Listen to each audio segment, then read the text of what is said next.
มาส่งถึงพี่น้องผู้ปันแห้งเสียงขาวขอตั้งมตั้งเสียงอยู่เขาวันมื้อใดก็ตกแม่อยู่ในวันที่4เดือนธันวาคมปี2025นั่นแหละเขาเลยบ่ตั้ง3หัวข้อข่าวเสติมาต่างถึงนี้พี่น้องผู้ปันแห้งเขากว่าอยู่เขาหัวข้อข่าวที่1เวียงน้ำสันนลินพองงำปลองยาซึกมันเอาเฮือมินปล่อยหมากใส่มีลูกอ่อนลูกตาย2ก็แลมีคนบาดเจ็บ9ก็หัวข้อข่าวที่2ผู้มีน้ำเจอจอยแถมของกินยำก็ซึกก็หาร RCSS SSA หัวข้อข่าวที่3ลุมเลี้ยงเฮียงอย่างเม็ดหมูลูกต่างเมืองฟิลิปปินส์มาตีเข้ากุนเอเชียแทงลูกหนึ่งในข่าววันตั้งสุดข่าววันกันกวาดถอนด้วยหัวข้อข่าวที่1เตรียมต่างไว้ว่าเวียงน้ำสันนาลินพองงำปลองยาซึกมันเอาเฮือมินปล่อยหมากใส่มีลูกอ่อนลูกตาย2ก็แลมาเจ็บ9ก็ในจอมกันคาเวียงน้ำสันจึงได้บ่ร้องอำซึกปลองเทียนเนี่ยตึกซึมเอาไว้ในมือซึกมันเสกุมกำพองงำไว้นั้น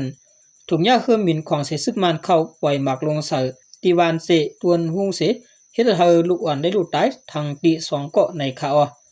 วันที่4เดือนออโตปาเมื่อในยามวัยวัน 12:28 นนั้นของสีซึกมันเอาเฮือมินตึกจัดไฟตาลำหนึ่งมินเข้าปล่อยหมักลงเสียน2ปาก50ปอง2ลูกลงสติวานปลองวานเจตวนหุงเวียงน้ำสันเสียวเฮ็ดให้คนวานเลยมาเจ็บ9ก็นั้นปะลูกอ่อน6ก็แลมีลูกอ่อนและลูกตายแทง2ก็เสียมกะ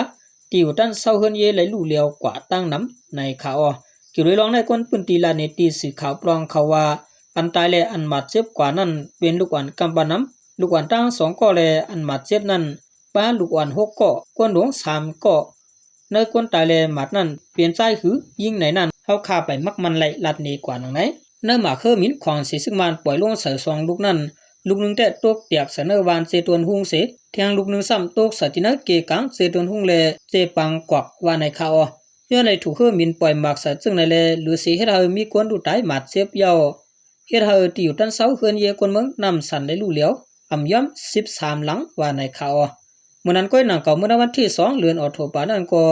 ย้อนของสิซึกมันเอาเฮือมินเข้าปล่อยหมากลงเสียนอันมีน้ำหนัก5ปากกวางนั้นลงสติปอก8เวียงนำตุนเสเฮ็ดให้มีคนดูตายกว่า4ก็ในนั้นปะดังคนเมืองจอกเมอันปลายเพชรซึกมือซ่อนอยู่ไว้นาเวียงนำตุนั้น3ก็แลมีคนบาดเจ็บหาวเฮียง7ก็ในยาวไว้เสียซึกมันสิหมอกขึ้นเวียงจอกเมยาวของสีซึกมันตั้งตึก10โทซึกตึกสิหมอกขึ้นเวียงสีป้อไว้อยู่เสียมกะนาเวียงอันซึกปรองเทียนเนี่ยเขากุมกำไว้เมืองเวียงสีป้อนำสันมันตรงนำตูเจ้าในก็ไล่ถูกเฮอมินซึกมันเขาปล่อยหมากใส่แทงภายหนึ่งในข่าวสืบเสนอเขาข่าวกันก่อถอนตัวหัวข้อข่าวที่2จำต่างไว้ว่าผู้มีน้ำใจลิจอยเทียมของกินย่ำก็ซึกก็หัน RCSS SSE ในจอมกันคาหรือว่าวันที่3ออโตปาซอย25เดือน11หมาย12ค่ำปีได้ซอย1ปากปลาย19นี้ผู้มีน้ำใจเสดนาหลายก็หลายเจ้าหลายโฮมเงินตรองกันเสียซื้อของกินย่ำจอยเทียมปันก็ซึกก็หัน RCSS SSE ซื้อตัวหนึ่งไว้นาซึกตีหนึ่งในข่าวคู่ของกินย่ำอันผู้มีน้ำใจจอยเทียมนั้นแต่มีเมื่อนังน้ำมันกินพองหวานกือผักหมี่มะคือส้มพองถั่วเน่าผักกาดหมอกมะคือยาวเจอในเสตั้งหมดตกเมียนสร้างเงิน15แสนเปียในอยู่ยาวอยู่ที่ภูมิปูนพรและก็ซึกก็หัน RCSS SSA ก็ยินจอมขอบใจถึงผู้มีน้ำใจกูเกาะกูเศร้าในข่าวพอข้าตอนดาข่าวปอดหัวในก็ข่าวไหลปุ่งเหี่ยวมาตีได้หลดแล้วเขาแต่งต่างไว้มีหนังในข่าวสืบเสนอเขาข่าววันกันกว่าทำตัวหัวข้อข่าวที่3ข่าวเงาผลร่วมจอมกันค่ะต้มเลี้ยงเฮียงอย่างเม็ดหมูลูกต่างเมืองฟิลิปปินส์มาตีเข้ากุนเอเชียแทงลูกหนึ่งในคาในวงที่2เดือนออโตเบอร์ในวงเตมาในต้มเลี้ยงอย่างแทงลูกหนึ่งเตพัดเป่าเข้ากุ้งในเมืองเขเลเมืองหมูเอเชียแทงลูกหนึ่งไหนจุ่มปัดด้วยฝิงพาราสีเขาปืนเผาไว้หนังไหนวันที่3และวันที่4มีลมเลี้ยงแทงลูกหนึ่งลูกต่างนานำสมุทรแปซิฟิกเสียงห้องวันออกเมืองฟิลิปปินส์เข้ามานาวันตกในวันที่5วันที่6ในแต่เตฮอดถึงกุนไหนานเมืองเขอยู่ในซุมปักตาเปิดด้วยพิงพาราสีลามขัดปืนเผาไว้หนังไหนรวมเลี้ยงลูกในเมืองฟิลิปปินส์ตั้งชื่อว่ารวมเลี้ยงเปาโลอำนั้นเม็ดโมเป็นรวมเลี้ยงใหญ่ลูกที่3ตอนตาปีในคาแกนกลางแห่งรวมเลี้ยงในมี1ปาก30กิโลเมตรต่อชั่วโมงแห่งเท่าลัดข้ามปังหลายมาซ้ำ1ชั่วโมง25กิโลเมตรสุดไขมาจูต่างเมืองเขอยู่ใน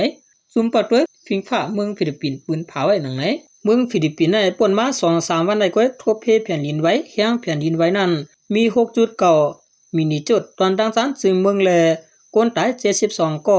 กว่านั้นซ้ำมีรวมเลี้ยงแห่งใหญ่รากาสาแลปู่ลอยพัดเป่าตั้งห้องจึงเมืองใน นั่นก็มีคนบาดเจ็บลูกตายน้ำฟิลิปปินส์เป็นเมืองกุนหมู่พอถึงข้าวผลมาไหนทั่วเพลมเลี้ยงอย่ากูบี1 ปีในอ่ำย่ำเศร้าลุกในข่าวพอข้าตอนตาข่าวเงาหูในก็ข่าวเลยปุ่ยออกมาตีผู้ต่อยเขาเตรียมต่างไว้มีหนังในข่าวเหมือสูงต่างเสียงคา